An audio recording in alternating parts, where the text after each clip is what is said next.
پاکستان بھی تو ہے جس کا حال ہر گزرتے دن کے ساتھ ابتر ہو رہا ہے اور جو زیادہ سنگین نتائج کا متحمل بھی نہیں ہو سکتا ہے، لیکن یہ شاید کسی کی ریڈ لائن نہیں ہے۔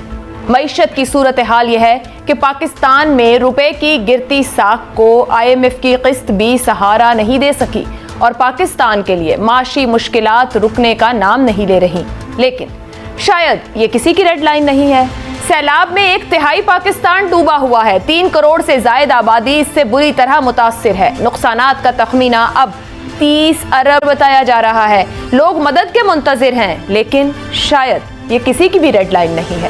کچھ اناؤں کی جنگ جاری ہے اور شدت سے جاری ہے۔ آج یہ حالت ہے کہ ہماری اگر اکانومی 360-70 ارب ڈالر کی ہے اور ان کی اکانومی اس وقت 12 گنا 4000 ارب ڈالر سے اوپر بڑھ گئی ہے، 12 گنا ہو گئی ہے۔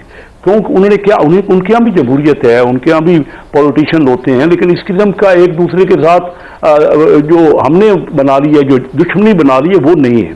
دیکھیے ملک کے لیے ہم سب پالیٹکس ملک کے لیے کرتے ہیں۔ اگر ہم نہیں فیصلہ کریں گے، جیسے آپ نے بیٹھنا ہوگا، ہمیں صوبائی حکومت کی طرف سر وہ عملی طور پہ نظر آئے نا، ہر بندہ یہاں پریشان، عام آدمی تو پریشان ہے ہی۔ جب میں جاتا ہوں اپنے چنجوٹ میں تو لوگوں کے پاس ایک ہی بات ہے کہ ہم بجلی کے بل آ گئے، ہم بھر نہیں سکتے، کہتے صاحب آپ ہمارا بھر دیجیے۔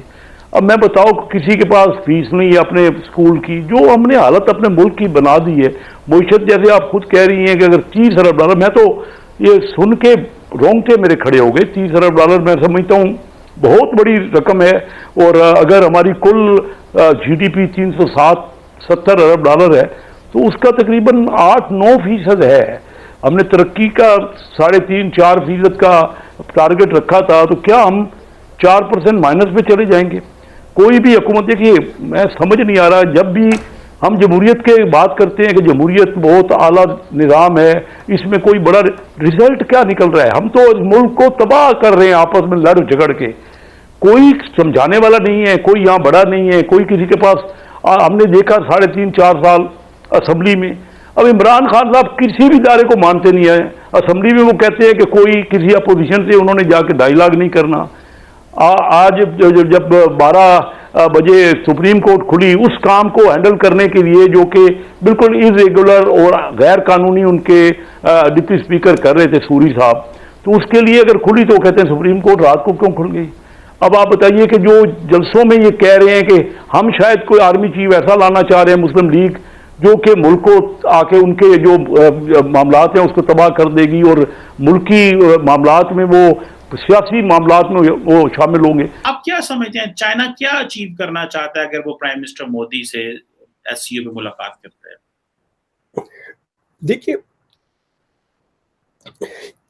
یہ ساؤتھ ایشیا میں یہ جو اپنا خطہ ہے اس میں ایک عجیب سا جیسا رشیا کے ڈالس نہیں ہوتے ایک کے بعد ایک اس طرح کا چکر ہے۔ تو چائنا کی جو انڈیا کی طرف پالیسی ہے وہ امریکہ کو فرنٹ اینڈ سینٹر رکھتے ہوئے ہے۔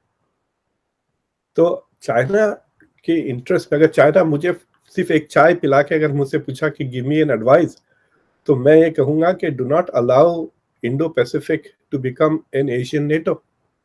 اس کو ایشین نیٹو بننے سے پہلے کہ یہ اسٹریٹجک الائنس بن جائے، آپ ایسی کوشش کریں کہ اتنا نہ بنے۔ اگر یہ بن جاتا ہے تو چائنا کے لیے کافی دقتیں پیش آئیں گی۔ دیکھیں انڈیا از پلئنگ بہت ہی ٹائٹ روپ واک کر رہا ہے۔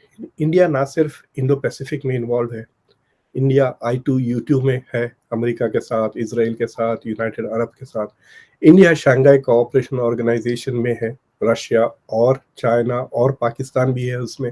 اب ایران کو لانے کی کوشش کی جائے گی اگلے ہفتے۔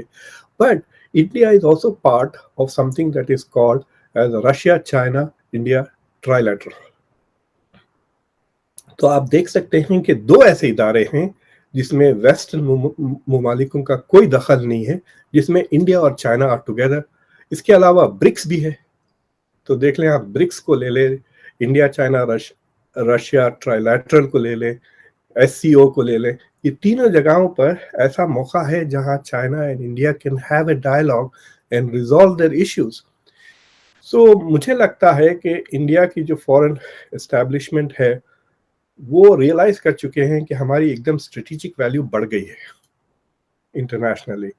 اب وہ کیش کرنا چاہتے ہیں یہ انٹرنیشنل جو ان کا جو یوں کہیے کہ اسٹاک جو بڑھ گیا ہے from a geopolitical perspective, geography کی وجہ سے جو سڈنلی جو اسٹیٹس بڑھ گیا ہے. اور آپ کو نظر آیا لاسٹ ویک جب